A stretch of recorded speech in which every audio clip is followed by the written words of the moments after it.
Hello everyone, welcome back to my channel Shiksha competition. Hindi एवं संस्कृत की हम यहाँ पर रचनाएं देखने वाले हैं। बिल्कुल फास्ट रिवीजन करेंगे, है ना। और कल भी क्लास डाली थी इसी प्रकार की जो भी इम्पोर्टेंट रचनाएं हैं, अगर आपने नहीं देखी है तो वो ज़रूर देख लेना।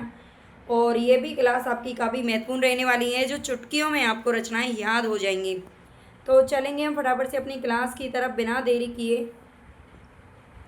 अगर आपको ये क्लास पसंद आई तो प्लीज़ लाइक ज़रूर कर दीजिएगा और सब्सक्राइब कर लेना, चैनल को लाइक कर देना अगर पसंद आए तो। चलते हैं अपने फर्स्ट क्वेश्चन की तरफ। यहाँ पर हमारा सूर सागर जो रचना है ये सूरदास की है। साहित्य लहरी ये भी सूरदास ने लिखी है। मान लीला नंददास की रचना है। दान लीला नरोत्तम दास की रचना है। ठीक है, मान लीला दान लीला दोनों अलग अलग रचनाएं हैं, नंददास और नरोत्तम दास।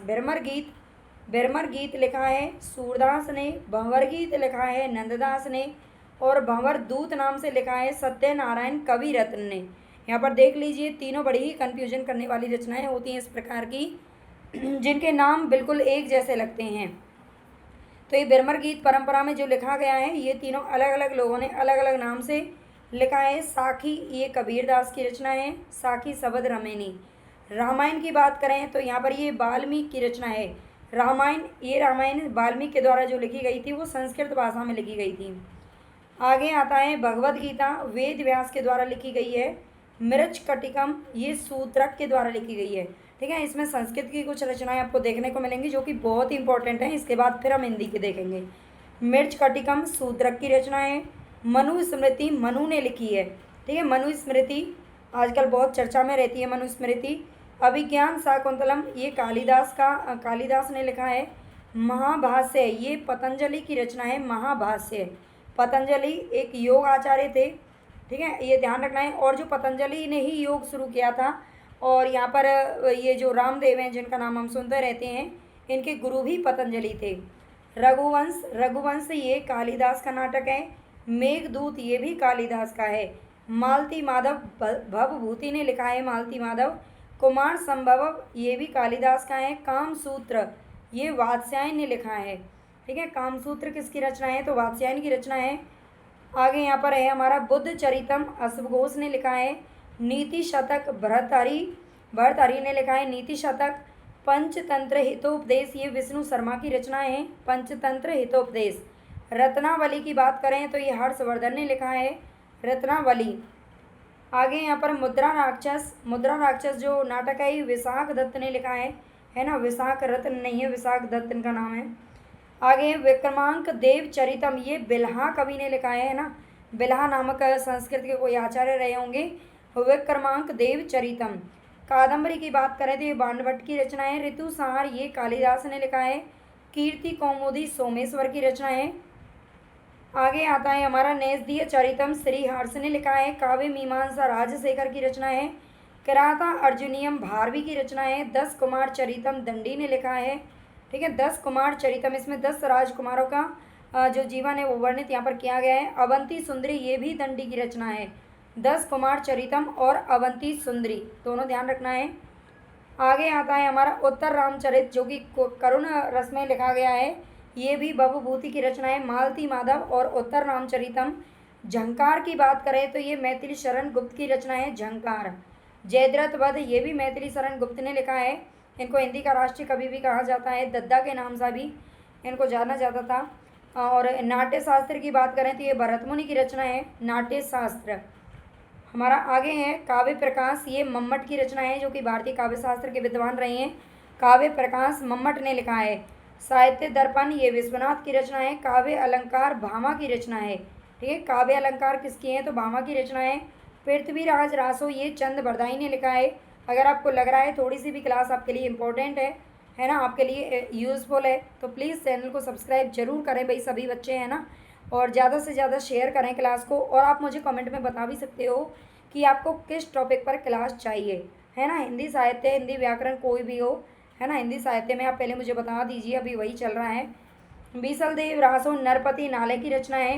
परमाल रासो जगनिक ने लिखा है। ठीक है, परमाल रासो किसका है तो जगनिक की रचना है। विजयपाल रासो नल सिंह ने लिखा है। नल सिंह भट्ट इनका नाम था। हमीर रासो ये सारंगधर की रचना है। हमीर रासो सारंग दर का माना गया है। हालांकि इसे अलग अलग कभी अलग अलग विद्वानों ने एक दो और भी माना है हमीर रासो के नाम से, ठीक है, लेकिन यही आपका पेपर में पूछा जाता है। खुमान रासो की बात करें तो ये दलपति विजय ने लिखा है खुमान रासो। आगे आता है भारतेश्वर बाहुबली रास, ये शालिभद्र सूरी की रचना है। चंदन बाला रास आसगू ने लिखा है। जयमयंक जस चंद्रिका मधुकर कवि की रचना है। पाहुड़ दोआ राम सिंह ने लिखा है। पाहुड़ दोआ और संदेश रासक जो रचना है ये अब्दुल रहमान की रचना है। आगे आता है मधुमालती, ये मंझन कवि ने लिखा है। मधुमालती भविष्यत का धनपाल की रचना है। चंदायन मुल्ला दाऊद ने लिखा है, ये सूफी कवि हैं। मृगावती की बात करें तो ये कुतुबन की रचना है। पद्मावत जायसी के द्वारा लिखा गया ग्रंथ है। मधुमालती, चलो मधुमालती अभी हमने देखा है। सूर सागर ये सूरदास की रचना है। प्रेम वाटिका रसखान ने लिखा है जो कि कृष्ण भक्त कवि थे। संकेत और रूप राशि ये दोनों राम कुमार वर्मा की रचना है। संकेत और रूप राशि। युग धारा लिखा है नागार्जुन के द्वारा लिखा गया है। सतरंगी पंखों वाली नागार्जुन। आगे आता है चंद्र किरण राम कुमार वर्मा। प्यासी पथराई आंखें नागार्जुन ने लिखा है। प्यासी पथराई आंखें ये भी किसका है, नागार्जुन का है। पथिक लिखा है राम नरेश त्रिपाठी जी ने। तुमने कहा था नागार्जुन की रचना है। ग्राम्य गीत राम नरेश त्रिपाठी ने लिखा है ग्राम्य गीत नाम से। खिचड़ी विप्लव देखा हमने ये भी नागार्जुन की रचना है। मिलन राम नरेश त्रिपाठी। हजार हजार बाहों वाली नागार्जुन। स्वप्न स्वप्न नाम से रचना लिखी है राम नरेश त्रिपाठी जी ने। इसके बाद आता है हमारा प्रलय सृजन। प्रलय सृजन जो रचना है शिवमंगल सिंह सुमन की है, ये प्रगतिवादी कवि हैं। हिम तरंगिनी ये माखनलाल चतुर्वेदी ने लिखा है। हिल्लोल जो रचना है ये शिवमंगल सिंह सुमन की है।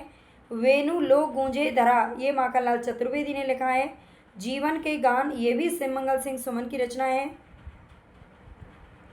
आगे है हिमक्रीटनी माखनलाल चतुर्वेदी ने लिखा है। पर आंखें नहीं भरी शिवमंगल सिंह सुमन। विंध्य हिमाचल ये शिवमंगल सिंह सुमन की रचना है। युग चरण माखनलाल चतुर्वेदी। माता और समर्पण ये दोनों रचनाएं किसकी हैं, तो ये सियाराम शरण गुप्त ने लिखी हैं जो कि मैथिली शरण गुप्त के ही भाई थे। युग की गंगा केदारनाथ अग्रवाल। मुकुल नाम से रचना लिखी है सुभद्रा कुमारी चौहान ने। काव्य विवेक चिंतामणि की रचना है। तुमुल मुकुल और तुमुल बिल्कुल एक जैसे लगते हैं, है ना, क्योंकि इनकी जो साउंड है ना वो एक जैसी आती है। श्याम नारायण पांडे की रचना है तुमुल। और मुकुल किसकी है, तो सुभद्रा कुमारी चौहान की रचना है। नींद के बादल केदारनाथ अग्रवाल ने लिखा है। नींद के बादल, बादल छाए रहते हैं कहाँ पर, केदारनाथ के अंदर। त्रिधारा ये सुभद्रा कुमारी चौहान का है। लोक और आलोक केदारनाथ अग्रवाल। झंडे की इज्जत में सुभद्रा कुमारी चौहान। फूल नहीं रंग बोलते हैं केदारनाथ अग्रवाल। स्वदेश के प्रति सुभद्रा कुमारी चौहान। आगे आता है आग का आईना केदारनाथ अग्रवाल। जलियांवाला बाग सुभद्रा कुमारी चौहान। पंख और पतवार ये केदारनाथ अग्रवाल। हे मेरी तुम ये केदारनाथ अग्रवाल का है। धरती नाम से लिखा है किसने, त्रिलोचन ने। त्रिलोचन हमारी रक्षा करते हैं, सभी धरती की रक्षा करते हैं ना। त्रिलोचन आप जानते किसको बोलते हैं, जिनकी 3 आंखें हैं 3 नेत्र हैं, बताना किसको बोलते हैं। दूध बतासा ये सोहनलाल द्विवेदी की रचना है। गुलाब और बुलबुल त्रिलोचन ने लिखा है। भैरवी ये सोहनलाल द्विवेदी ने लिखा है। दिगंत त्रिलोचन की रचना है। ताप के ताए हुए दिन ये भी त्रिलोचन ने लिखा है। ताप के ताए हुए दिन। वासवदता ये सोहनलाल द्विवेदी ने लिखा है। शब्द त्रिलोचन। कुणाल सोहनलाल द्विवेदी। वासंती सोहनलाल द्विवेदी। अर्धान त्रिलोचन की रचना है। आगे आता है चित्रा। चित्रा नाम से जो रचना है वो सोहनलाल द्विवेदी की है। प्रभाती ये भी सोहनलाल द्विवेदी की है। जीने की कला त्रिलोचन। अकाल में सारस केदारनाथ सिंह। बिगुल बिगुल लिखा है सोहनलाल द्विवेदी ने। जमीन पक रही है ये केदारनाथ सिंह की है। और चेतना लिखा है सोहनलाल द्विवेदी ने।